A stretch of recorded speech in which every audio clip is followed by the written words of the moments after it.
to see, because there are different groups which go to Haiti to help, individually. So, and I know of a lot of associations, doctors, engineers, who are willing to help, and some of them are willing to give free time. So the best thing would be to first do a survey of the resources that is in the diaspora, and then have a visit in Haiti and assess the need and find out what the people themselves need. Because it doesn't work when you impose something on the people. That's right. They have to tell you what they want, and then have them participate. This way we really have a real good job done. And thank you very much, Ron, and everybody else who contributed to that, because we did more, you did more for Haiti than Haitians did for Haiti. A lot of Haitians did, and I'm very grateful for that. To start saying that I am so blessed today for meeting Captain Ron, and I just declared him to be my boss for the rest of my life, whether he has a job for me or not. I got involved with the Haiti Support Project. Well, I'm going to give a little background about myself and keep it quick. I left Haiti in 1969. I was a young girl. Came to Brooklyn. We went to junior high. We weren't the elite class in Haiti, but we still were up with the nose up there because we couldn't speak Creole at home. We had the maids that went to night school that couldn't speak Creole to us. So we had the gardeners and so on. So when we came, not only did we live what we thought was a mansion with a multi-floor house in Haiti, we came in a building that had apartments and bars in the windows. So my brother and I said, oh my God, what did we do? My mom is punishing us because we're in jail. So we held on to each other's hand every place we went. Okay, so finally we got used to the environment. Next time I went to Haiti was in 1976. Fell in love with Haiti. We went to the Citadel, my first trip to the Citadel in my life. But what I found in Haiti was, even amongst my own family, we couldn't be having a conversation over dinner. It became a conflict conversation. If I wasn't agreeing with somebody's thought or trend of mind, it became a controversial where everybody's voice started rising and the hands started flying, where you think any minute somebody's gonna knock somebody out. But that's part of our culture because we're very spiritual people. Everybody here said, you got such a spirit. I said, you ain't seen nothing yet, because my mother was the lady in the green last night on the floor, dancing all night. So you can only imagine, it's from the genes. So anyway, from my trip to Haiti in 1976, I came back. I don't know if it was a conscious choice, but I migrated away from the Haitians and the Haitian community. Actually, in the room today, I got two of my best friends in the world, known them over 25 years. One is an African-American sister, Roxanne. Please stand up for a minute. And then Felicia McDougall from Belize. We used to be the M&Ms because we did, everything together. So Roxanne, when I met her, she said, you're Haitian? I love Haitian people. I read about Toussaint Louverture when I was in the 3rd grade. She was telling me things about Haiti that I never knew and didn't care about. So every place we went with her, Haitian people would say, well, I'm French. She said, oh, really? Where in France is Haiti? So nobody really liked her very much. And I said, where did you get her from, But, she stuck with me and she stuck, with my family. So she's really one of my mother's daughters right now. And I can tell you today, I can't say who in my world is a Haitian person that I can call upon as I do for Roxanne, Felicia, and many of my other brothers and sisters, not by choice. I think because Ms. Basile said you have to have love and compassion and patience to deal with Haitian people. Well, I didn't have that in my heart. What this project's done for me, it gave me an internal growth. I have discovered, oh my God, I wasn't living. I was working, I'm a professional. I got, management position. I was doing my 9 to 5, come home, watch my dollars and whatever thing was on TV, okay? But since HSP, I don't even know what's on TV. I go to work, they said, American Idol. I'm like, what? Because all my evenings and weekends has been dedicated to this project. Actually, I came out of the hospital. First time I met Ron Daniel, I had surgery. I came out of the hospital. I have Mapu. Most of you that were there the night before, Mapu is the gentleman that introduced me to HSP. He called my house and said, we're having a meeting. So as they picked me up from the hospital, my mom said, Mapu called for a meeting. I said, take me straight there. They said, no way. I said, please take me. I went and I heard this man speak. I became a groupie of Ron Daniel. I followed him everywhere, okay? Then the more I got into the project, the more I knew that right now my mission is Haiti. No matter what I have to do. And I was even telling my mother, I said, you know, I may have to give the corporate world 2 or 5 more years. Get my finances together and go back and do what I need to do for Haiti. Whatever it is. So,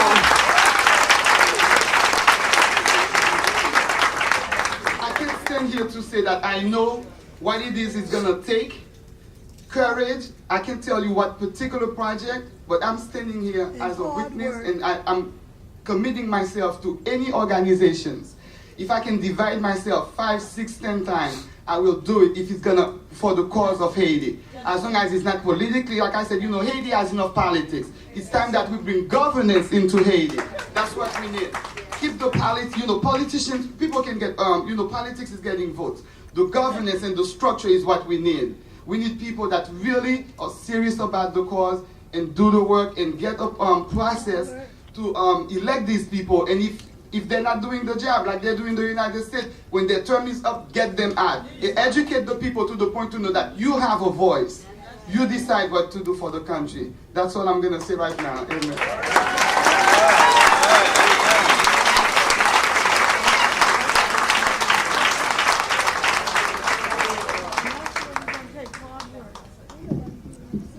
Good morning, everybody. My name is Robin Spear, and I was born in Haiti, and I came to the United States I've been living here for the last 20 years, and I graduated in college from a bachelor's degree in Haiti.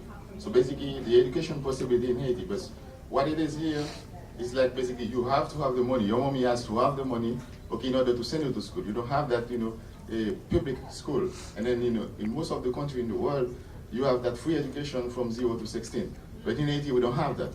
And that's one of the problems. That's why we have 50% of uneducated people. And then so that's something basically yesterday when I heard that there is a project to sponsor school over there. That's a good idea. Because if we do that, that will make the education free for all the other kids, and then we're going to decrease that illiteracy in Haiti. So basically, I'm very pleased with Mr. Juan Daniel and the staff of HSP, and then I'm very, very proud of what you're doing, and then please keep up the good work. And whatever we can do in the Asian community to support that project, okay, and any other project that is going on, we will be doing it. Please reach out to us if we don't know, because the communication, we're not that implanted into the African American community, but we are there, and then we support you, and then we want to do whatever we can. As far as the problem between Haitian community and African American community, we have to be smart, okay, because we love each other. The point is people are using our difference, okay, to stand against each other. And that has been going on for years, okay? So it's something that has been forever. Whenever, even a spouse, your husband and wife, they see you too much united, somebody else will come in and then try to divide you. And that's the only way they can control the flow. This way they get more money from the husband or the wife. And they do that in the community, in church, and everywhere. And the super point is the people who are trying to divide, either divide the Asian community or divide the African, the different ethnic group or the different black communities, they have the agenda, okay? The goal is to divide us because together we are strong. Okay, divided we become weak. And then the weaker we are, we cannot have anything going on. So that's why we need to be smart.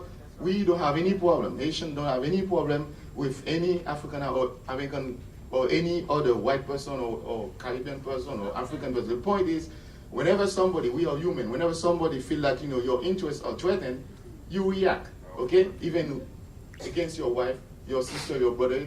So basically we need to respect each other's position and then understand who's trying to divide us. So this way we can basically work together and then understand each other so we can move forward, okay? Now the thing is, the biggest thing for me, okay, I've been watching political, unfortunately, people mention that, we were not smart, certain thing in Haiti, okay, we didn't know, and in fact that's true because what the education system in Haiti is being controlled. Okay, the same thing they try to extract whatever can give, some strength to you as far as what your ancestor does. In Haiti, the politicians do the same thing. They don't want you as a little one coming up to know all the nuances. Okay, they want you to hit it head on without knowing the history and everything. So basically they control what is in education. And if a professor, if a teacher in school is trying to teach the skits, current events, okay, he become a target for the government. Because those current events, they're not worthy. But they don't understand that basically, even though it's not worthy, they're all human. Even the politician is human, okay? Whenever he wants some money or whatever, something to do for his own interest or his family's interest, he go and wish into the thing. It's my right to criticize you. That doesn't mean basically I'm against you, but I'm telling you what you're doing is wrong. So basically, from that point of view, those teachers and educator people, okay, they don't, attack the current events, and then now they try, and years after years, I mean, we become ignorant of our own issues. Okay, so that's one thing also we need to stress. And the biggest contribution the African American can do, okay, for us, okay, in Haiti, like, this I don't know your name, so I'm sorry, but basically, like he mentioned, and that's the biggest thing. Haiti can take care of himself if we leave him alone. Okay, so please influence your legislator. Okay, influence everybody to tell them. We really don't need that much from them, except for their government to stay away from Haiti. Okay? Don't go. Okay? I'm not a fan of any politician, but I know basically, from my point of view, every time there's an association I'm basically involved with. Okay, every time you try to do something, somebody else come from outside and try to stop it. Basically, you start a project, you cannot finish it, just like these people said, because somebody else sees that he used to make money, or he cannot make money. So for him to be associated with that project, if he cannot make money, he's going to prevent you from doing anything positive. So basically, I'm going to be short, I'm going to be done. Just basically that aspect I want to point out, basically. If the government, if those big power who have a lot of monies, okay, they can do anything. Because for the last 5 years, they've been investing a lot of money in destabilizing Haiti. Until that time, okay? So they have the money and the power to do whatever they want. But what we want from them, hey, you don't want to give us the money to do positive things, don't give that money to do negative one. Leave us alone, and then Haiti will take up. Because we have thousands of organizations, regional organizations, and if we can have the peace of mind and not being a target of any government, we can rally all those organizations, and then together we develop Haiti region by region, like Côte d'Ivoire and Haiti and Artibonite and every town. Because we all, each town, each region has an organization that can highlight all the problems in the region. And thank you very much, HSP, for what you're doing, and I'm very happy for this project. Okay, thank you.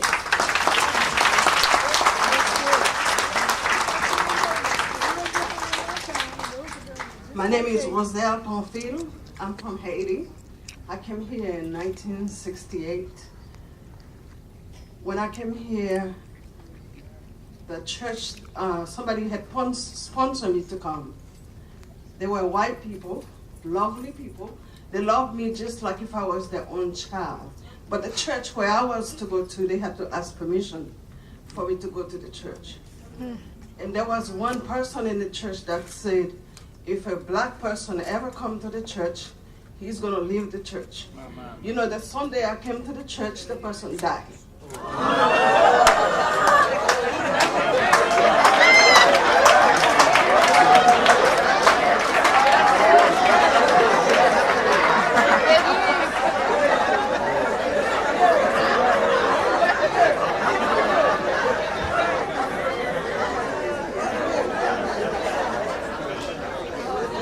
What the person did not know, that he was dealing with a great, powerful, mighty God. I'm a prayerful person. I come to this country because I prayed all night. I was raised in an orphanage.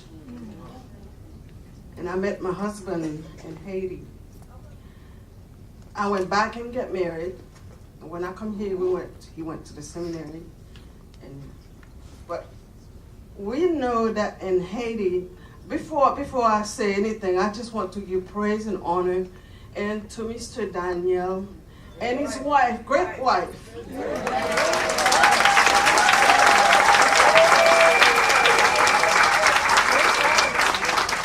them, I would never be in a cruise. And I enjoy looking at the sea.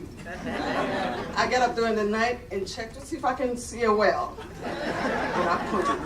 But to make the story short is like, my husband and I, we have a great mission in Haiti. We remember what it was when we were there. So at the present time, we have 18 or more, I think 20 literacy centers. We have a school that has over 300 children. And we now are in the process of building a clinic. And one thing I will say, right now, at the present time, we're touching over 1,000 people in Haiti. And it's because that we remember what it was like. What I'm asking you to do is to pray for our people in America. For some of them, they do not understand because of the rumors that heard. But I just want to let you know that you are great. All of you that leave your home to go to this journey, you're gonna get a blessing. Because if you don't go and leave your country to know what's out there, you won't know. I will just tell you, but you will not know what's going on. And I just want to praise God and Mr. Daniel for putting this vision in his mind so we can go. But you know what?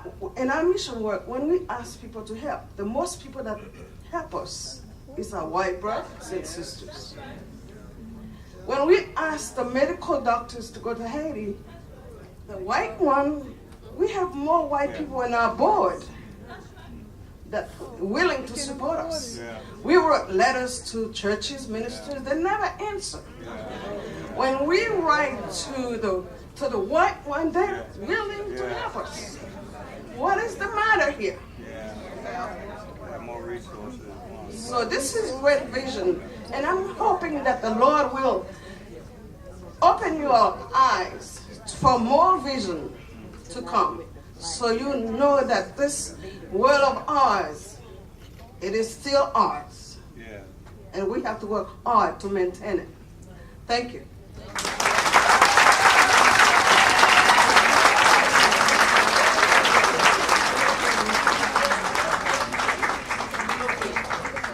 Like when I came to New York, I became a school teacher.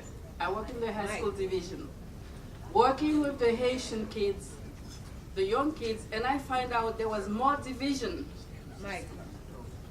There were more division because they were saying, you are from Titanien, you are from Port-au-Prince, you are from the backward this, the back, and I told them, I said, you see, you, me, and all of you, we are the same monkey in the same bag. When the Americans look at us, they don't know you are from Pétionville. They don't know you are from Lecaille. They don't know you are from Titanien. They say all those Haitians. I said, we're going to change our images. We started little by little. The first thing we have, I asked for an after-school program. And I was instructing them the way to live, the way to behave, the way to dress. I said, you are in a country, there's certain rules we have to follow. And I said, each one of you, when you come, you see the other one. If somebody has a problem, you come to me, and we're going to solve the problem. I do not want to fight, because they will fight. They say, so-and-so say. In Haiti, there is a saying. You see, all the days of the week ended with D-I-D. Samedi, mardi, a Haitian is telling you, so-and-so said, it's D. So-and-so said, it's D. And they will go and fight. I say, you do not fight because you were not there. If the person did not come to your face and tell you that, you don't go and fight. You find out. You come to us. And we had changed. We got guidance counselor Haitian. We had more Haitian teacher, and they find out the Haitian. By the time the school was there, what we did, we had AP.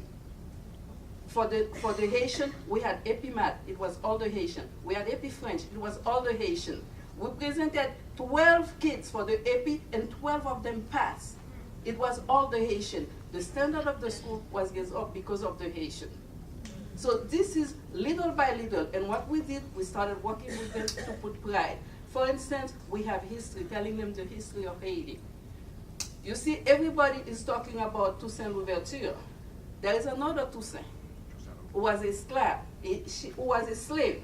He's from Habitation Breda. When he come here, I took the kids to St. Patrick Cathedral for Toussaint anniversary, and the cardinal said, the first Toussaint Louverture, we Haitian, the American people owe a debt to Haiti, because the first orphanage in Haiti was created by Toussaint, a slave from Haiti.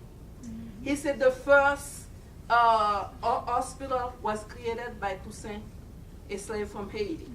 He said, you lady, you owe a debt to Toussaint because he was the one who created the first to do the hair, because as coming from Haiti, he had learned to do that in Haiti. So he said the first psychologist we had, that Toussaint, because since as a slave he used to go to their house to do the hair. He used to listen to the woman, he used to listen to the wives, to the husband. So because he know both things, he used to consult them and tell them, you know, maybe you should do this to your wife, maybe you should be, because he knew both of them as he was doing here. So you see, Haiti did a lot for United States. That was when they have the revolution in Haiti. After the revolution, he was sent here with his master. He bought a house for his master. He had money, but he was not free. He could not go in a car. Yes, he bought him a car for his mistress. His mistress has his coach and everything. It was a young girl. And the people in Paris, after when they have the revolution in Haiti, he used to send money to the aunt in Paris to support that lady. And he had freedom for everybody. When they asked him, you could buy your freedom, he said, no, they should give me my freedom. I will not buy my freedom. That's right. So people have to know that. We have to have pride, because there is a history about Haiti. We did a lot. He created school, he created orphanage. The Cardinal said the first orphanage they have that created by Toussaint. He said the Catholic charity, as it stands now, that was from Toussaint. So although we were slaves, but we have common sense. The Haitian cannot read and write, but they had more common sense than a lot of people who are educated. So when you go to Haiti, you have to listen to the people. Don't go over there and say, we know best. Yeah. Because what you do, you see the Haitians are very respectful. What you do, they will listen to you. If you say, I'm going to put that bottle there, they know everybody will come and kick that bottle. Because you did not consult them. Yeah. They're going to wait, although it's going to penalize them. They're going to wait and they're going to laugh at your face because you think you know everything, you don't know nothing. Right. So please, we have to have that into consideration.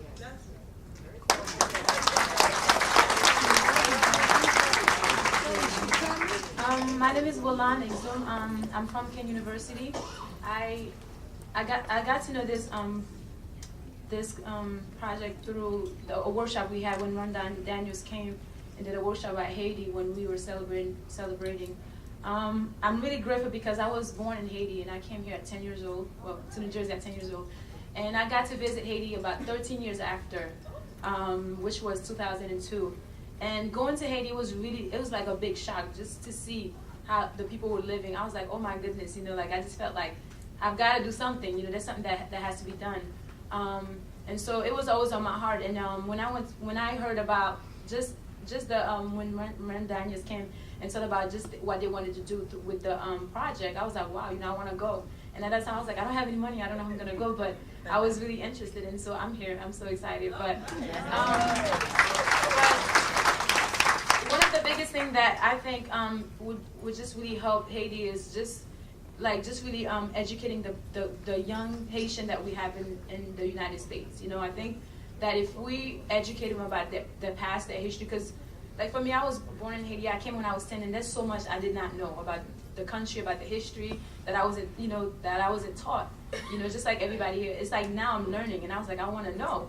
And being in the country, like if you don't watch it, you can even lose the language. Like the young kids, they're not trying to learn, no Haitian history, and some of them don't even know the language. And I feel like that's like a big concern, for us young people, is to keep our language, to be educated, to know the history. Because if you're not educated, you're not gonna be grateful. You're gonna want to, claim somebody else's culture and stuff. And so I think one thing that would help is just really to educate, like for the older Haitians, to educate the younger Haitians that we have in the United States, And another big thing that is on my heart is like I'm going towards art education.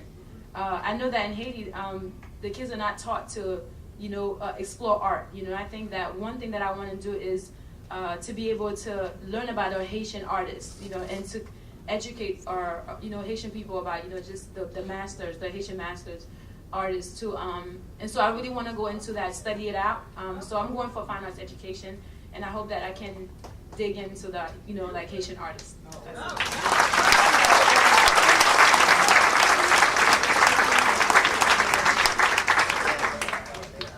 Good morning. My name is Thalusna Cadet. I'm Haitian. I came here November 11, 1981. It was really a hard time in the 80s for Haitian. They used to call us HBO, go back to Haiti, Haitian body orders, you name it, we dealt with it. So what I always say to people, I was proud to be Haitian when it wasn't cool, and I am still proud to be Haitian today. It was unheard of to go down the hallway to speak Creole, but I was like, "Ça passe." It's me, it's who I am. I've always gone against the grain. If you don't want me to do something, I'm gonna do it, okay? And the funny thing is, when we first came here, I was in South Jersey. It was predominantly white. White people treated us so well, just gravitated towards us. Then we moved to Elizabeth, predominantly black and Hispanic.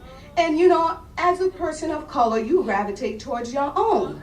And the black Americans treated me worse. Yeah. And if I didn't know a little bit about my culture, you would want to hate the people that look like you who treated you so horribly. Yeah. All we knew was French and Creole because that's how we were brought up. I used to have to go like this to use the bathroom because I did not know how to speak the language. In French, it means permission. You would have to go like this to ask your teacher permission to use the bathroom. So my father told the teacher when she goes like this, because I'm constantly in the bathroom, that means she needs to use the bathroom. That's just a lot of things we Haitian went through. And when I heard about this project maybe 2.5 years ago, I was in grad school. I'm like, through hell or high water, I didn't have a penny to my name. I'm gonna get there. I didn't know how I was to get there. I was determined, and I find out I was going through the African study with Dr. Wheeler, and I kept on saying, there's this thing in Haiti. I guess she knew she couldn't tell us before that she was going to go to Haiti. I was like, they have something, Haitian Support Project, cruising into history. Could you go there and can we do it? I was just dropping seeds, because I'm like, maybe I could get a scholarship. I was just determined. I didn't care what I had to do. So when she told me, I was so happy I got a scholarship, because of my grades. To come. So I'm very thankful and blessed. I'm very thankful and blessed. I was meant to be here, and I just want to thank everyone here sincerely for being here. I said anyone who's on that cruise, you have to respect because we have a journey. We know we are one. I don't care. That's how divide happens. I don't care. And I was talking to my brother. Where is he? Last night. Over there. I was talking to him. I'm like, could you imagine if Jamaicans, Haitians, Africans, Black Americans, just people of color, we say no more. No more. That's my brother. He looks like me. You might be a little lighter, you might be a little darker, but we are of the same boat. We are in the same boat. If I let them divide me because I'm dark, because you light, when they come for me, who's gonna have my back? And when we walk down the street, they just see, excuse me, the N-words, okay? Yeah. And it just, I just cringe when I see young people, what's up, and no, that's not who you are. I don't know any other group that has used a derogatory statement and turned it to be something cool. Only us. You don't hear Spanish saying what's up. You don't hear any, Jews saying what's up. Only us were saying what's up. No. I say don't take something somebody used as negative and now you turning it into a positive and your kids you passing it down. No. That's why, like when I'm walking down the street, brother is like, psst. I'm like, do you see a cab here? I'm not a taxi cab. I'm like, come here. Come here. I say, you know what? Okay, you can say hi to me. Just, hello, sister, how you doing? I'll respond. Don't, psst. I'm not going to respond to you. If your mother didn't school you, I will school you. So,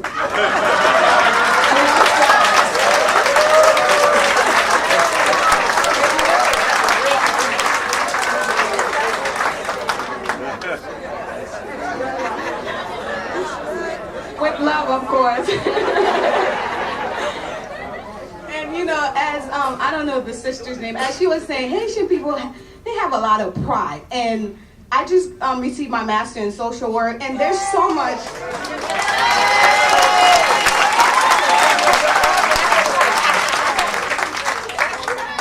So much I want to do with the Haitian people, and I know you know, like in Haitian, I use the word, we're very pretentious people, you know, like she said, we're this, we're that, the nose is up in the air, you know, when we die, we all dust dirt, you know what I mean, none of it makes sense to me. So one of my goals is just, you know, I apply, you know, I will get it by the grace of God. You know, all I'm waiting for is my certification. I applied to be a school social worker in Elizabeth, where I went to school, to try to make a difference in my district. So what I plan to do is to try to get from the kids through the parents so I can try to make a difference. You have to do grassroots work. You know what I mean? All the professionals, all the degree, that doesn't mean anything if you're not getting to the people. You know, I plan on going to homes, knocking on doors, you know, talk to the parents, because we have to do it as a community. We have to do it together. All the professionals, we have the degrees. That doesn't mean crap to me. If people, I don't even tell people I have a college degree. I'm just doing my thing. Yeah. You know, and if I have it and over 90% of Haitian can't read and write, what does that mean? It hurts me. So we need to move up as a people, and I'm not talking about Haitian. We have a duty.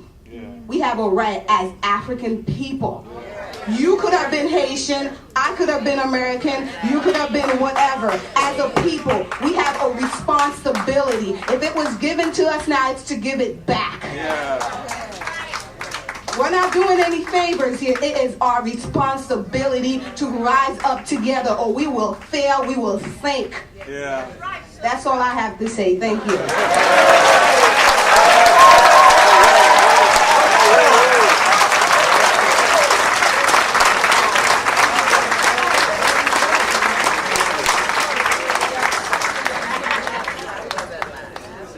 Good morning, everyone. After this performance, I'm kind of nervous.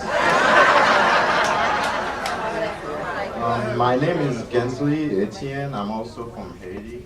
I'm going to be very quick. On February 29, when George Bush sent the U.S. Special Forces to kidnap President Harris, he thought that it was going to be all over. But as we speak right now, there is widespread resistance in Haiti. In fact, on Saturday, there was supposed to be widespread demonstration all over the country asking for the return of President Harris. So we should not despair, because the Haitian people will rise again. This time, when we do rise, it's not going to be by ourselves. We're going to have African Americans, Jamaicans, Trinidadians, and it's going to be a united effort. So let's all of us, we should have hope, because the battle is not over yet. Thank you.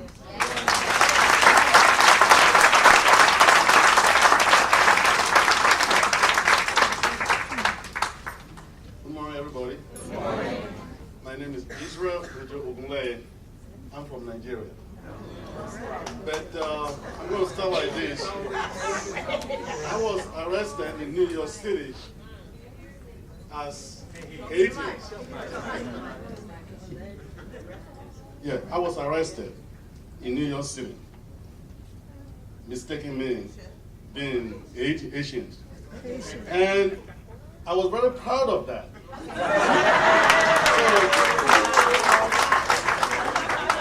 So that is to tell you that it doesn't matter how you look.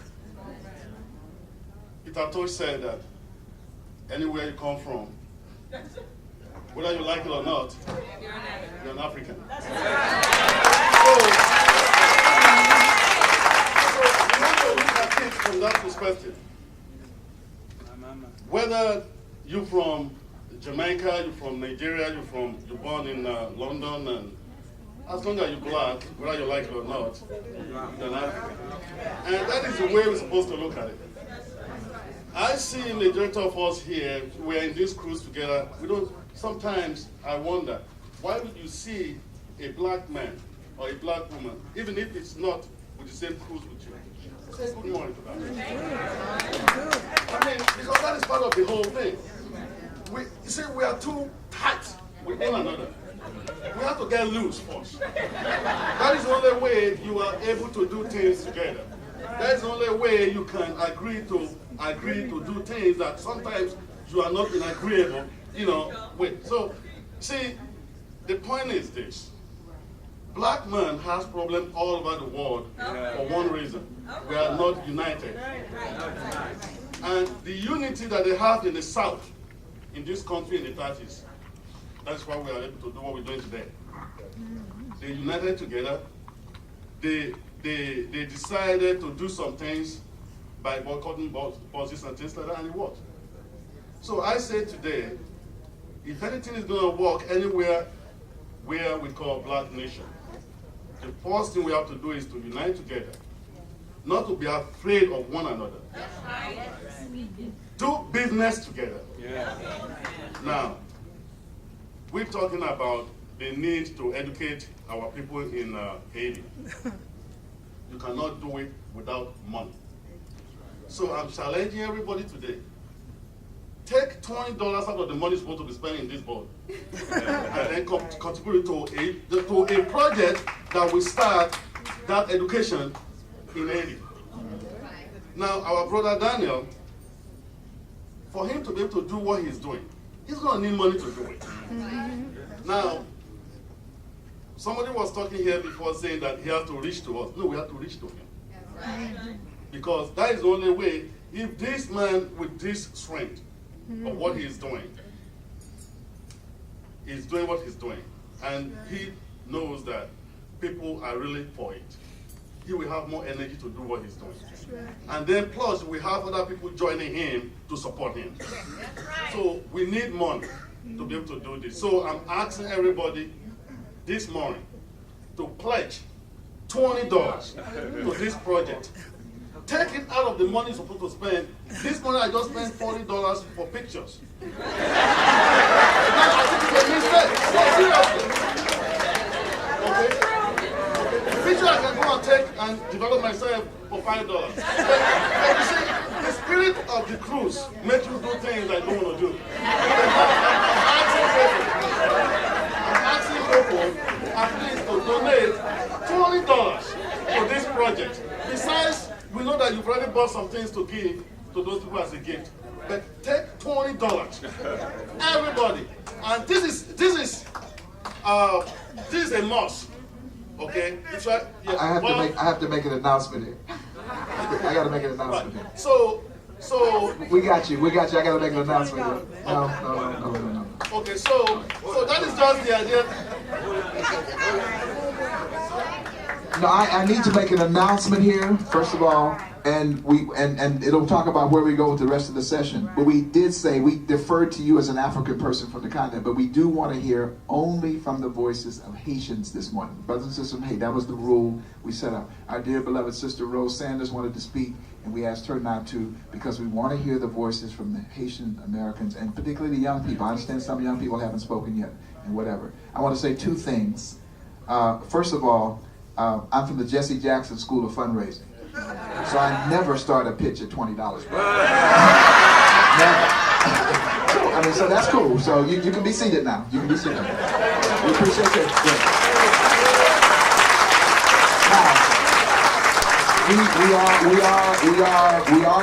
we are going to talk about contributions, but you're going to get something for your contributions. We've not been showcasing these T-shirts and these books. We have whole packages of stuff. Haki Matabuti is contributing books. He's brought something like 150 books. So we're not just going to ask you for something. They're going to be packages. If you give so much, you get some things for it and whatever. So we aren't quite ready for that. We are going to ask you to help along the road. Now, I'm going to give you a status report because I understand people are getting a little nervous or whatever. Though the Lord works in mysterious ways, his wonders to behold. I mean, this conversation, I think, is a powerful conversation. Catherine Dunham was not feeling well. In fact, they took her to the infirmary just to give her a checkup. It's okay, but she did have some slight increase in blood pressure, and she had, some other little things that caused some concern. So she went and got checked up. says to tell you that she's feeling better and everything is fine. She's not going to be able to come and do her session this morning. She's 95 years old. We have another slot on the program called Haiti Cherie, which is really the highlight, and maybe that's where she was supposed to be. That gives her a couple more days to rest and recuperate and whatever.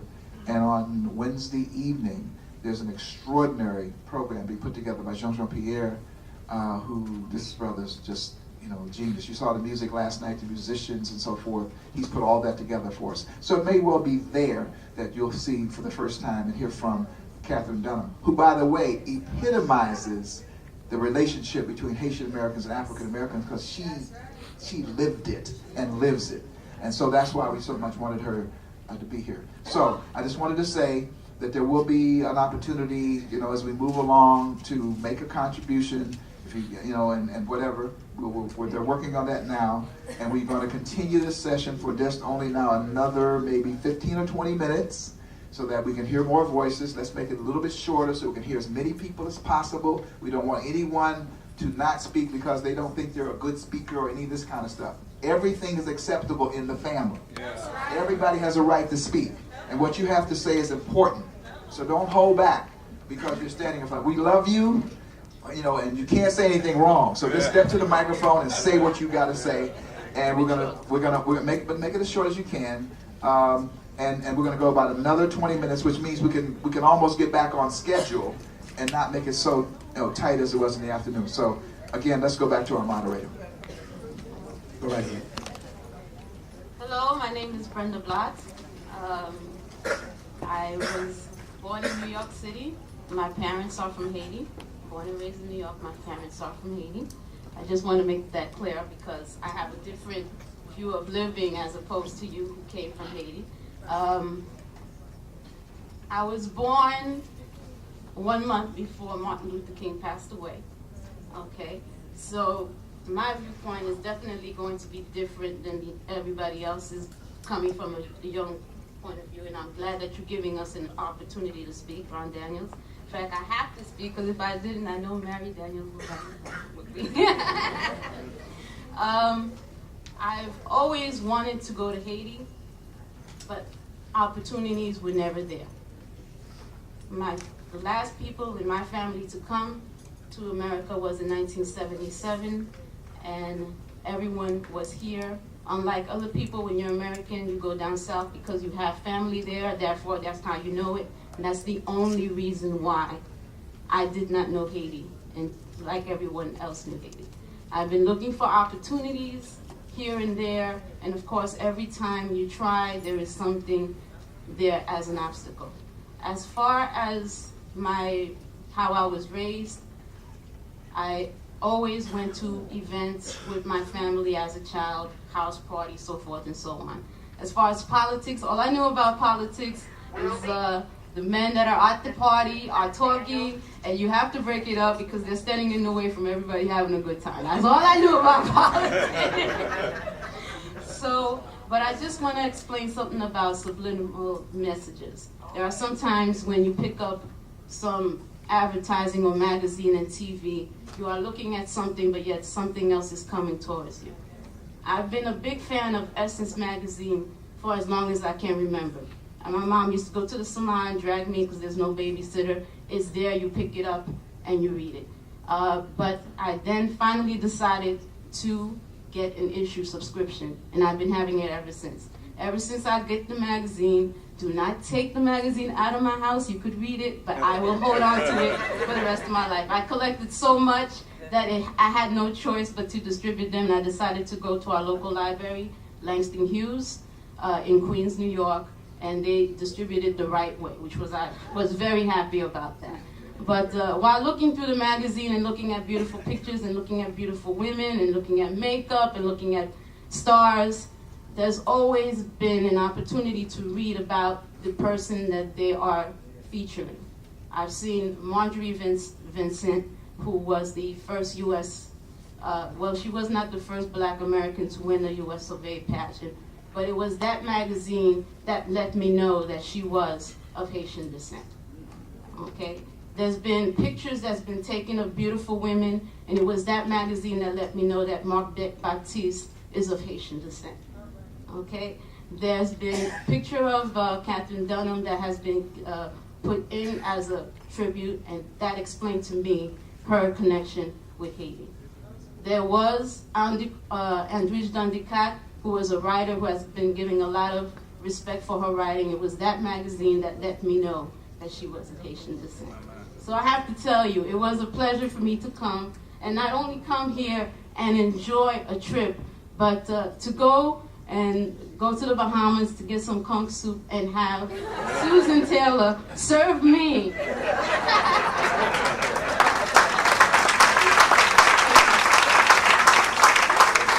Serve me a cup of soup. Now I have to let you know, once again, that I am of Haitian descent. And there's a little problem because I don't know if someone of Haitian descent would have felt comfortable to serve me some Haitian soup if they were of that caliber. So it's very important that if you're Haitian descent from this class or that class or lower class, whether you speak French, whether you speak Creole, whether you speak only English, to still come together because you are of Haitian descent.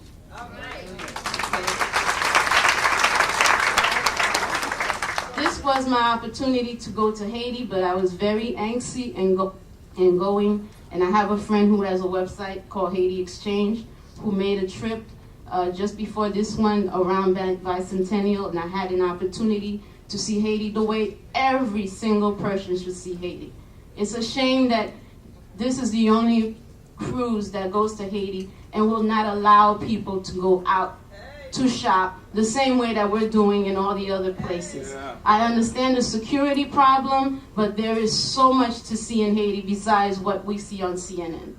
And although I come from a Haitian background, it took a trip over there for me to see things that I never would have known before. Okay? I came back and announced to people that I went to Haiti. And some people asked me or felt sorry for me and said, "Oh, I'm sorry, who passed away?" Okay, because in the Haitian community, that's the only way you go to Haiti, or you force yourself to go to Haiti out of respect for someone, a family member who had passed away. They did not understand the fact that I went for a vacation to see the country. I brought back pictures that even my mom and family members did not even know about Haiti. Okay? There was some beautiful cultural work that I saw there, and as far as the art in Haiti, as much as they tried to change the style of painting that Haiti has done over there, it is now a unique style, and everybody is after it. Yeah. So it's very important to hold on to your culture. And African Americans, we already know how much of a culture we have and how it could be stolen and reproduced in another way. And there's been times where we've been introduced to various acts and musics, even in our white counterparts, that started within the African American community, only to be brought up as big stars when they reach or sort of cross over into other aspects. So it's very important to recognize our culture and hold on to it and make sure that it doesn't get thrown, agitated, anything that you want to say in the Okay, so I just want to say another thing. I understand that a lot of people may be disappointed that they will not be able to go out as planned. I've been with Ron Daniels going to the meetings since February of 2003, and there has been a lot being done in order for this to happen. And I'm just glad to say that it's happening, because there's been too many times where we start something, as been mentioned before, and it never goes into fruition. I'm just glad that we're going out there. And we have to remember that we want to let Haitian people know that Black Americans are there to tour as well as Haitian Americans. So when you go out there, if you do go out there, decide to go out there, please show them your pass. Please shake the hands of the people that are selling you things to let them know that we are here to shop, we are here to have a good time, and it's not blondes that are here only to have a good time. Because if you go to Haiti, if you're a foreigner, automatically the slang is blanc. Okay, I was there, they called me blanc. And so So make sure that you go and enjoy yourself. I know you're going to other ports and so forth, but please, this is the only opportunity that you're going to have to make an impression on Haitian vendors out there. Thank you very much.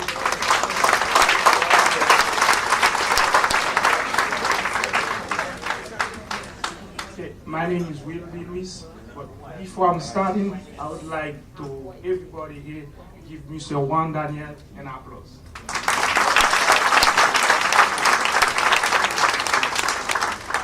I knew Mr. Juan Daniel since 1995. I was kids at that time. But let me tell you something. The problem in Haiti, we have to gather more unity. Not only for Haiti, it's for African American people. We need more unity because the problem, look at example right now. Mr. Juan Daniel organized and cruised 200 independence of Haiti. Look at how many Haitians you got. Like more 10 people. That's sad. That's sad. 200 independence of Haiti. New York got a million Haitian people. Florida got a million Haitian people. Like everywhere. So Haitian people need to get contribution by themselves. Even God, when God help you, well, you have to help you by yourself before you're gonna get help. But the same thing, you're not supposed to expect like people gonna be help you by you. So everybody, like Haitian people, supposed to help them by themselves. And after, they can get help. Like Juan Daniel is not an Haitian people. He's an American. I'm Haitian. So 200 independence of Haiti. 200 independence of Haiti. We might got like 10 people here. 10 or 11 Haitian people. But it's not love. It's not love.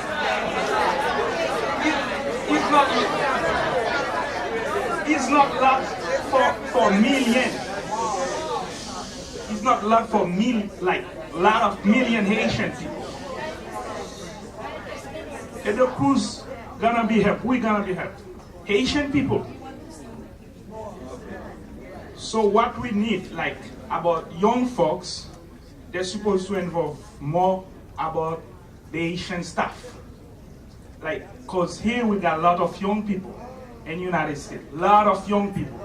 But they didn't even know the history about Haiti. Cause they're born here. So they're supposed to get some folks, some specific folks, to educate them about the story of Haiti.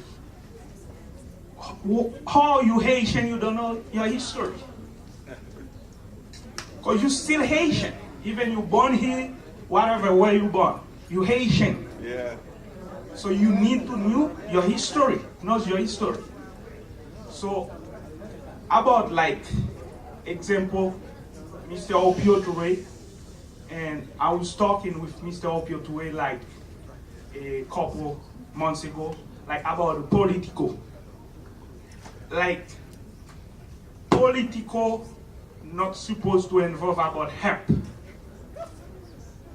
Because that's why Mr. Juan Daniel is deal with every party. Only the rebel. Like he talk about like opposition party, Lavalas party, but he didn't see political. He just see Haiti. He tried to help Haiti people. Try to help poor people.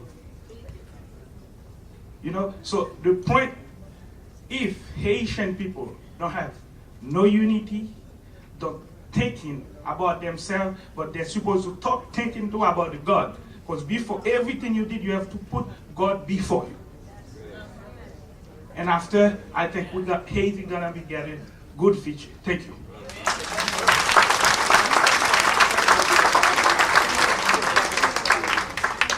Before we let our listen to our sister, this will be our last speaker. Unfortunately, we're running out of time. So we want to appreciate and show appreciation for all the brothers and sisters who have spoken so far. and not only let us listen to what has been said, but also let us reflect on what's been said, because we're going to be here for another few days.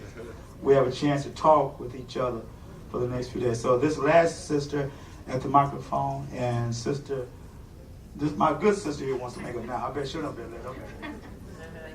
Okay, before, I would like at some point for folks to go to the back and look at the t-shirts. When we go off this ship and step foot in Haiti, I want everybody to have on, oh, I don't even have, stand up, my husband. I want all of us, until we run out of t-shirts, to walk off the ship with that t-shirt on. Everybody, so whatever we got in here, I don't, y'all go get that little whatever, fill out the form so you can, you know, 'cause anyway, I want everybody to have on a t-shirt, okay? We'll be in the back. Thank you. Good morning. My name is Sandra Van Cole. I was born in Haiti. Just a moment. Let's listen very carefully. We're almost finished. So just calm down. We're gonna be finished in 5 minutes. We'll be finished. So please settle down, please. I was born in Port-au-Prince, Haiti, and when I was a little girl, we moved to New York, and then from New York to Miami. I never had the interest to go to Haiti, because when I left Haiti, I was like, forget it, I just want to remember Haiti the way I left Haiti. When I heard all the things going on in Haiti, I was like, this is not for me. And every time there's politics, I was like, I don't deal with politics. And anyway, my mom came and told me about the project. I said, Mom, it's not for me. And the week before that, the Lord had dealt with me. He said, I want you to deal, because I moved from Miami to Atlanta, and the Lord had dealt with me and told me that I want you to gather my Haitian women in Atlanta. I said, Lord, you're talking about Haitian women? But anyway, in that same week, my pastor, which is an American, he said, anybody from the islands to get up. When I got up, he was shocked, because he was like, you never told me you were from Haiti. And I don't tell nobody. And so anyways, I said, Lord, if you really want me to go to Haiti, because this is not what I wanted, but if you wanted me to go to Haiti, and that same week, my mom said, you going to Haiti with me, I don't care, you're going. And I said, okay, Mom, I'll go, because then I knew that it was from the Lord, and he wanted me to go to Haiti. And since I've been here, I've been learning a lot. I mean, because I had blocked a lot of stuff that I did not want to know, and I did not want to learn. But just me coming in those 2 days, I have learned so much about Haiti, and it just made me so enthused now to go back and get my Haitian women.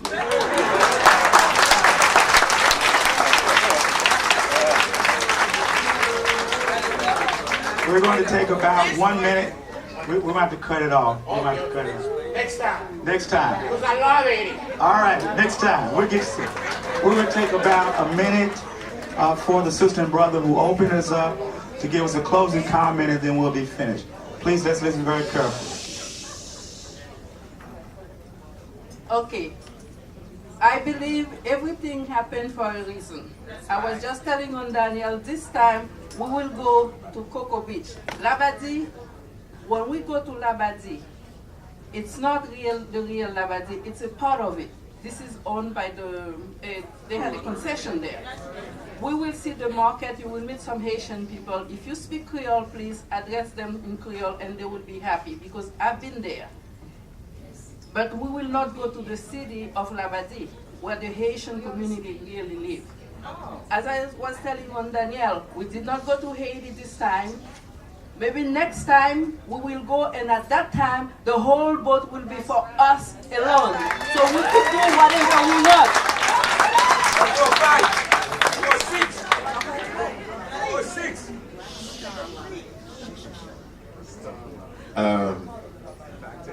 What about reciting your poem?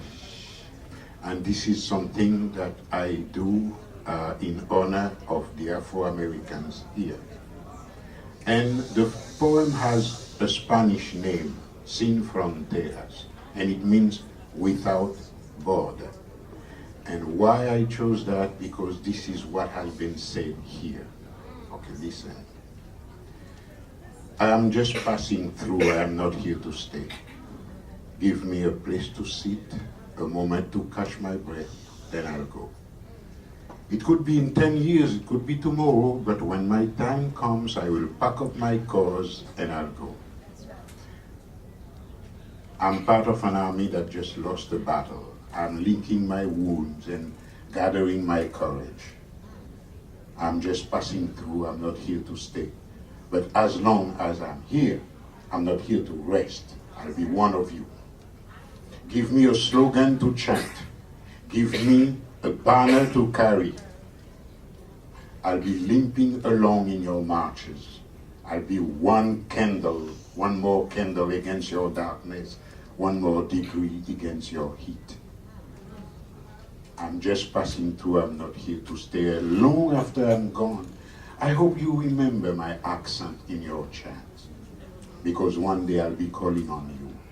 One day when I need one more machete, fencing against the sugarcane leaves, one more pair of coffee picking hands, and then you'll come to be candles in my darkness, to be degrees in my heat, and that's when we'll meet again.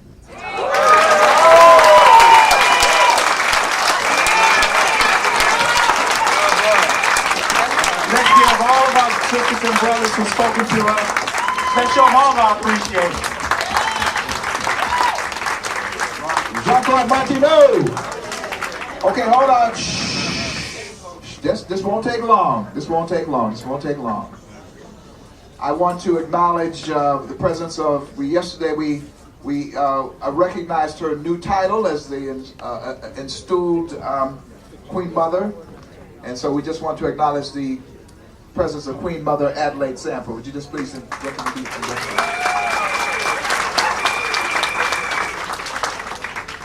Now, we're almost there. Since they got to voice, the Haitians got to voice their opinion.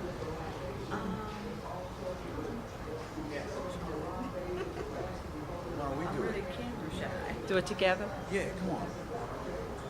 You guys can stand right there. It's fine. Inspire me. Okay. What do you all think about the session in there, about the discussion? Well, I thought it was very inspirational. It makes me think of the second principle, Kujichagulia, self-determination. Because again, the theme is that people of Haiti have to make their determination themselves as to what they need to be, who they are, and what they want to be. All right. You don't have anything to say?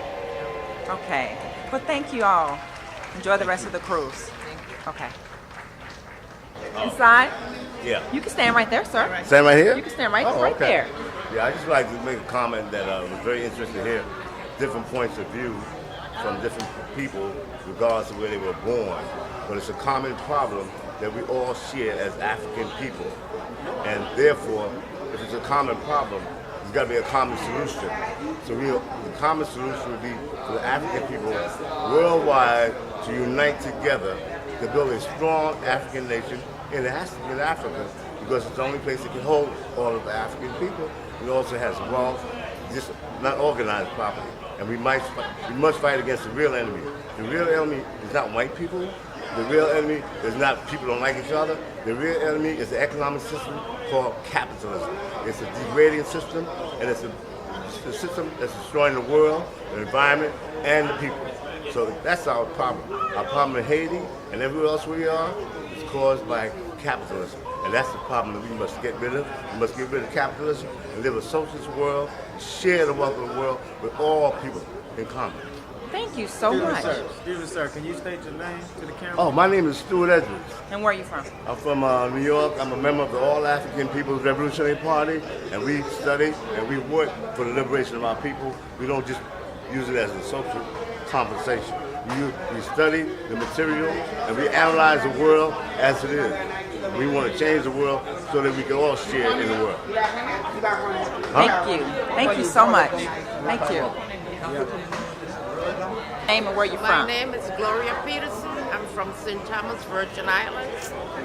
It was enlightening, educational, and thought-provoking, exceedingly exceedingly emotional. It brought tears to my eyes. My heart is full. That's all I have to say. Thank you. Thank you. Thank you. God bless you. God bless you too. Yes. You can stand right there on the step and say your name and where you're from. My name is Shirley Phelps-Pound. I'm from Philadelphia, Pennsylvania. And I was very impressed with the young people saying that even though there's separation with class and being rich, being poor and all that, in the end when they finally said that we're all of African descent and we should all grasp and help each other, that was important to me. Thank you. Thank you. Ladies, would y'all like to make a comment about the discussion inside that we're documenting? Just get different comments from various people? All right, thank you.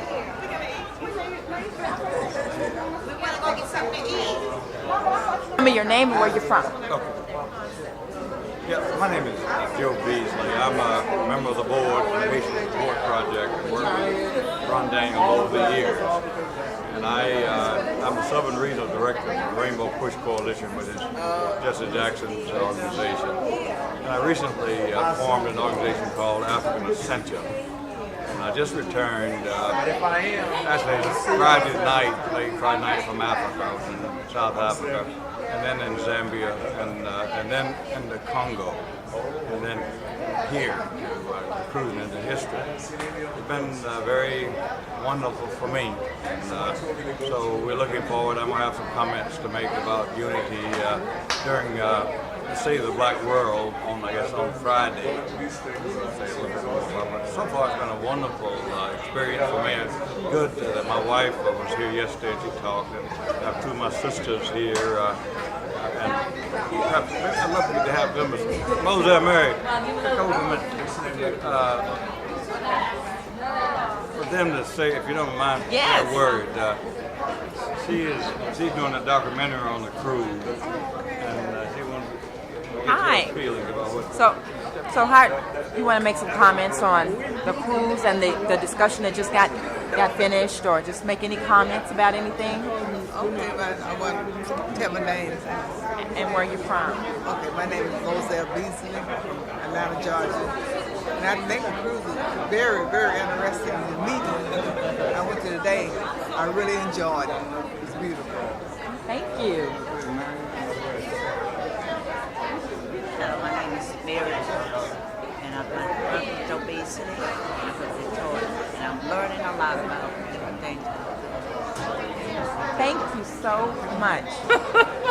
We're documenting everything. Okay. Who's asking questions? Step back. Oh, I'm sorry. We're just asking a general question. What do you think about the discussion that we just had? You can state your name and state where you're from. Okay. We're already, okay. My name is Jalivette Anderson. I live in Lafayette, Indiana, but I'm originally from the Deep South, Louisiana and Mississippi. And I think that the discussion that we had this morning was very, very necessary because of an issue of unity and because of the issue of people all around the world of African descent needing to connect to each other, needing to know how to be supportive of each other as people, black people born in this country, black people born in the Caribbean, or black people born anywhere on the planet. And there's a global African presence, as many of I found recently, everywhere on the planet. And we need to know that. And I have actually made a personal commitment to donate my time, my expertise, my skills to the local community that I live in as a black person, to that black community, the communities that I come from, and also a Caribbean community and an African community, which is one of the main reasons why I came on the cruise. So the whole point of us getting together to understand the history, Haitians need to understand Haitian history, black Americans need to understand black American history, and we also need to exchange and understand each other's history so that we can move forward and let the victims of white supremacy, racism, and poverty actually have a voice in defining and redefining our own destiny. Thank you so much. You're quite welcome. Enjoy the rest of the cruise. Thank you. You from? Okay. Let me put this in. My name is Jawad Shakir from New Orleans, Louisiana. And I'm just so proud and pleased to be aboard this ship on this Haitian project. I was just telling one of the young brothers from Oklahoma who said they wanted 10 to 11 Haitians here. I think he was a little bit misunderstood. He was trying to say there were only a few Haitians here, and compared to the numbers that are in the United States. But I told him that you have to be patient. And I told him, I gave him this analogy.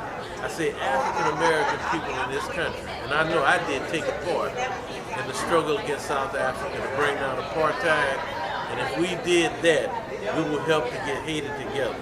So we will help Haiti to get together. Believe me, we will help Haiti to get together. Thank you. Okay. And wait. Say your name and where you're from. Opio Toure, Oklahoma City. The discussion this morning was excellent.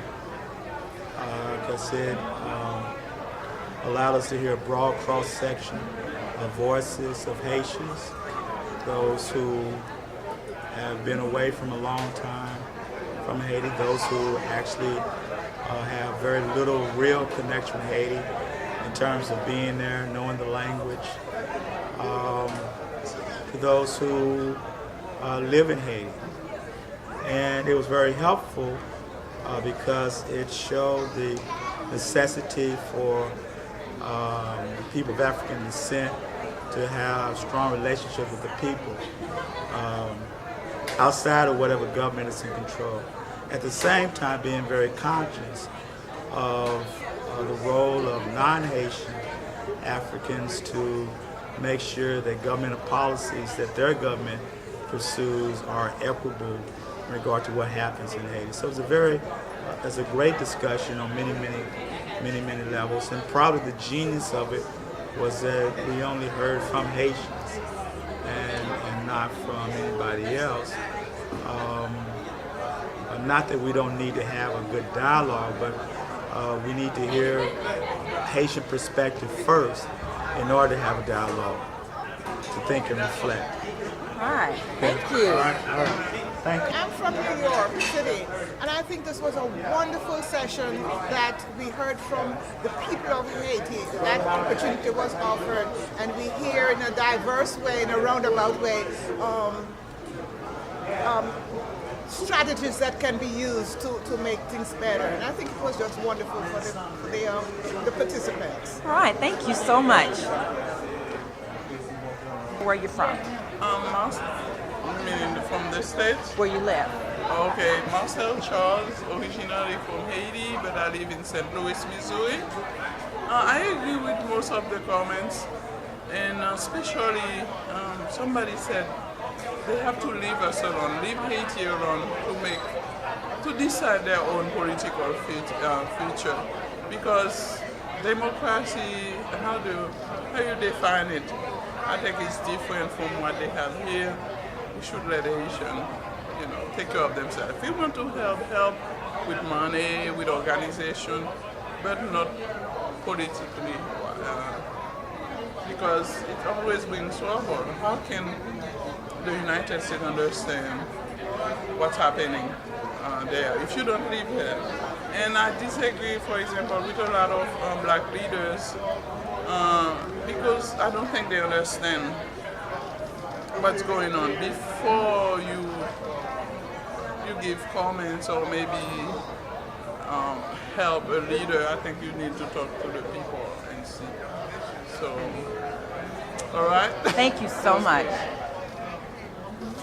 Rosalie, and I'm from Washington, D.C.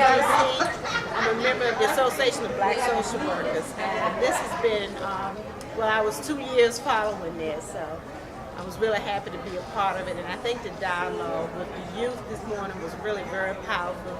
And it really points up the need for black people to be unified. I mean, if we thought of the United States being, independent people, well then we would have a big problem. So we really see why as black people we need to be unified, not as Haiti, not as Jamaica, not as Trinidad, but just as black people. Great. Thank you. Oh, excellent. You are tabling, aren't you? Yes. Can one get a copy of it? You gonna make them available? Well, wherever you are, say your name and where you're from. I'm Monique Gentil. I'm from Haiti, and I support this effort.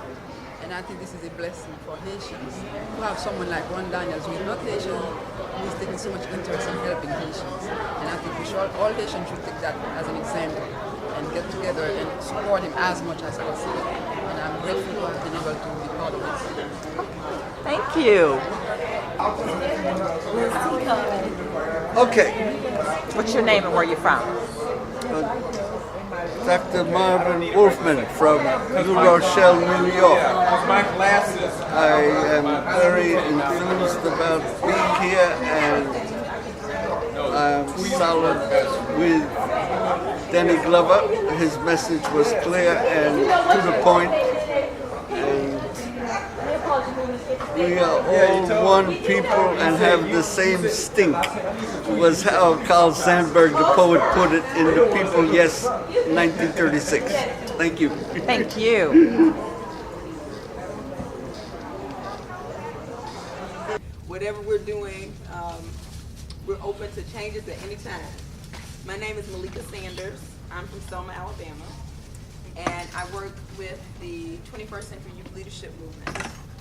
And this conversation is really an opportunity for those of us who are young adults, young people, youth, students, to get together and to hear from each other in preparation for intergenerational dialogue that that's Thursday. Okay, so like many of the things that we talk about here, out of that, those things that we would like to share with our elders, we'll have an opportunity to do that. But this space is really just for us to have some conversation, to get some of our issues out there, to think about what it is, to think about our relationship with our elders and what works with that relationship and what doesn't work, and how we can shift those things that don't work. So that, because clearly, our relationships are the building blocks of our community, right? So we'll have some conversation about that, and we're gonna try to do it fishbowl style. We're open to it not going down like that because it's just a few of us. But the fishbowl idea is that one generation of folk will sit in the middle and have a conversation about what issues are important to you, like what things in your community, what things in your life, what challenges and what are the positives and negatives about your relationship with folk older than you. And we want to kind of think about that in two different ways. One is like, if you're a teenager, it might be folk in their 20-somethings. And then it might be like elders, like 50, 60 years old, right? What kind of support you need from them that you don't get, what kind of support you do get and that you want to lift up. And then how are our issues and strategies different? We've been talking a lot about Haiti, about making connections with people in the diaspora. We've been talking about different issues like education in our communities. And a lot of times when people who were, let's say, a part of the civil rights movement or the Black Power movement talked about those issues, they did it within a certain context. The world was a certain way, they came out of a certain lifestyle, way of being, and that's not the same for us, right? It's not the same for us. So we want to have some conversation about those distinctions and how things are different and how they're the same, and how we bring the strengths of young people together with the strengths of elders in service of our community.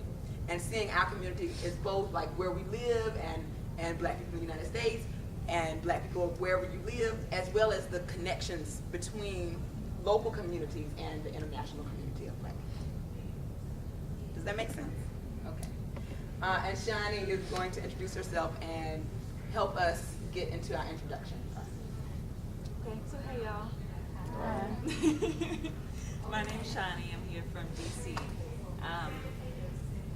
I guess that last part of what Malika just says kind of sums up the work that I do, and just finished a fellowship with a nonprofit called International Possibilities Unlimited, where I directed a series called The Art of Activism, and we were looking at how we can bridge the connections between our local communities and understand ourselves as a global community, right? So like how police brutality, for example, affects us here in the States, but it also goes down to Venezuela and Haiti and Cuba and South Africa, and how we can, share our strategies. First of all, understand ourselves as a larger community so that we have that kind of power behind ourselves. It's not just us, facing this. But then how can we share our strategies so that we can be a stronger force in combating and bringing about a larger, more comprehensive view of social justice. And I also do a lot of work with hip-hop and hip-hop activism. So that's why I'm really excited to be able to sit here with y'all right now and just, talk about issues that are impacting the hip-hop generation. And one of the beautiful things about our generation, I think, is that there's multiple generations inside of hip-hop. Like there's those of us who are probably like 25 to 40 who grew up on PE. Now I see you rolling your eyes. We had that conversation. Talk about he was the first person to buy a PE album and the first person to buy X-Clan. But we grew up on hip hop music that's different from what y'all are growing up on now. But the beautiful thing is that we all have that same language. We can all talk under that same umbrella. You know what I mean? So it's like a way that we can talk across generations inside of a larger, framework or whatever. So with that said, I'm trying to look at y'all, but black people, the way we be aging, you can't really tell who is what age. So maybe if y'all are 21 and younger, can you raise your hand? Younger. 2, 4, 6. You didn't want to raise your hand? So that's good. So about half of us. And what about under 18? Okay, so 18 and younger. Well, the good thing is that that's about half and half. So what we wanted to do for the introductions is to break up into partners. And if you can find somebody 18 and under and 18 over, we want one person from each generation to be in the partnership if possible. And so we just want y'all to take like 10 minutes, talk to each other. You want to find out your name, where you're from, what you do or where you're in school, what you're studying. And then find out 3 things that y'all have in common with each other. And we're going to, break up into those partners and then come back and introduce yourselves to each other. So obviously the idea is that you're trying to get with somebody you don't know, but if that is not possible, then make sure that you find out 3 things that you have in common with that person that you didn't know you had in common. Not like we black. We both women. When we come back, you will introduce yourself to the group, but you'll also say, each team will introduce themselves together, and then you'll share what the 3 things are. All right, sound good? It doesn't matter. 3 things that you have in common. So your name, you're basically your name, where you're from, what you do, where you're in school, what you study, and then 3 things that you have in common with each other. And if y'all find out something else interesting, we interested. Okay. Yeah, and don't feel limited by that. If something comes up and you want to talk about some more, So I don't know who's in my age group or not. Who's under 18 or who's 18? Come on, like, all right, y'all, let's move. Let's.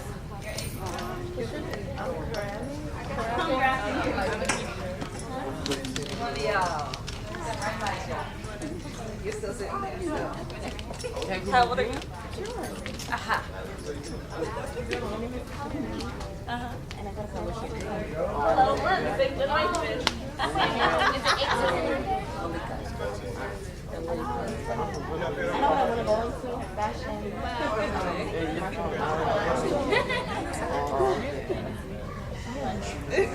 So what's wrong?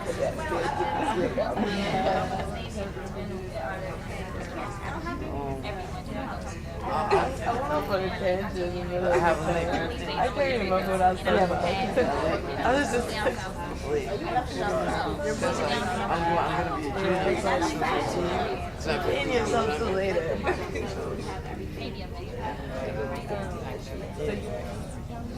And what do you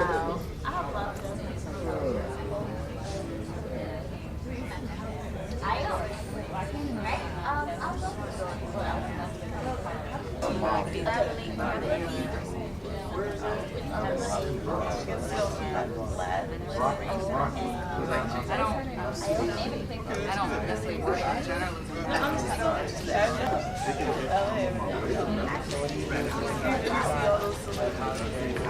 For fun, like extra. I like to go see films, like friends. Well, in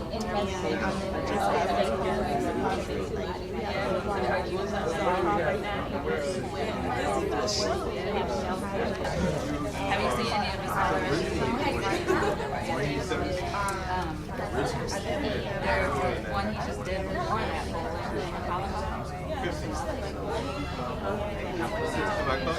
Yeah, it seems like one.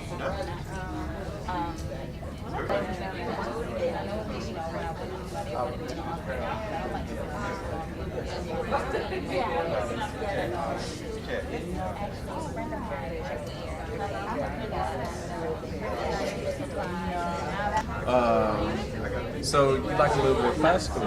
Yeah, a little. You know, strings and all that other kind of stuff. All right, so we both like classical music. All right, and what's something else? Tell us something else. Both like classical music. What can I say?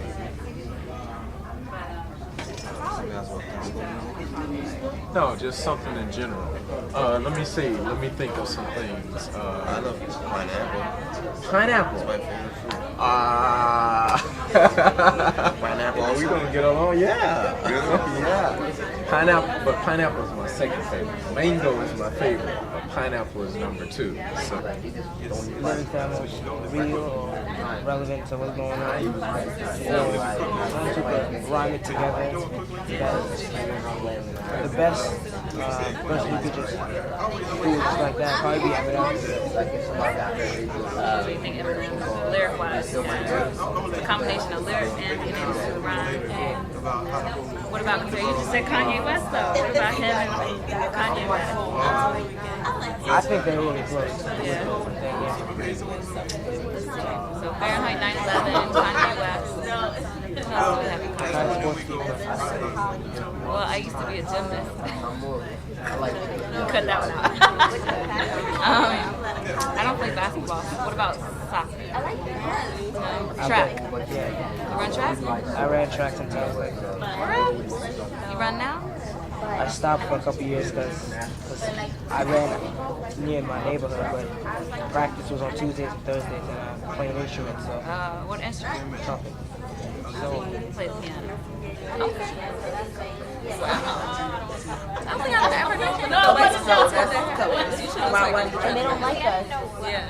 Like they won't give us right funding and everything. And what happened was the cheerleader called Prince. I'm sure she was suspended.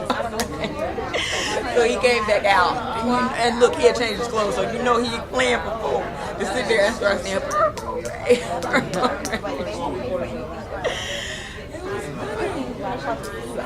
my sister who was younger than I was, who bought the album for me, was like, look, let me tell you, I'm not leaving here until he plays the way. So she starts and then I found out like this was an intergenerational thing because she's like 25, and then one of my elders is like 60. When he's out there to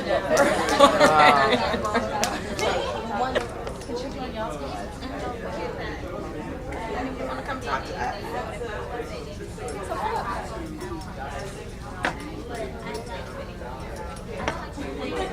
So we were just trying to talk about, we're telling you what our name is, and we're trying to reform studies, whatever. And we're trying to find out things about everything.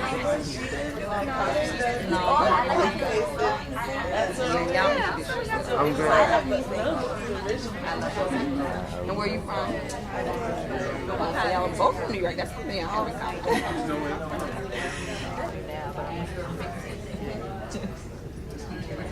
So we're all creative. Do you write songs? Do you play music? I write songs. So that's what okay, so anyway, my name's Shani and I'm from BC. And you're Kari, where are you from? Carl. Where? I'm from Queens. PTA, and that I saw that I could be there because I was supposed to be there. And that's why I do what I'm supposed to do, because of my parents and my grandparents. Y'all talked a lot about expectations. Do you think they differ between men and women? Like, are expectations for black men different from expectations for black women? Yeah. But I don't think it's as much as it was back then. I mean, now women are expected to get the high position that a man would have gotten back then. I mean, we can. Things have changed, and the woman can now be the bacon bringer, or, you know, to bring the bacon home and everything, as well as a man. I saw you start to speak, Cecile. I don't know, because actually my town is basically, it's a really small town. It's like 5 square miles, and it's basically like all white. So when you guys talked about how like the expectations differ, I don't actually know. I've always been around white people all my life. Like, I'm in the honor classes, and there's like one other black kid with me. So basically all my friends are white. So I kind of felt weird, like when people would walk around, and my friends, like, I'd be talking on the phone with my friends, and be like, "You talk white," and I'd be like, and like, I don't know what to say, because that's basically, I don't know, yeah, that's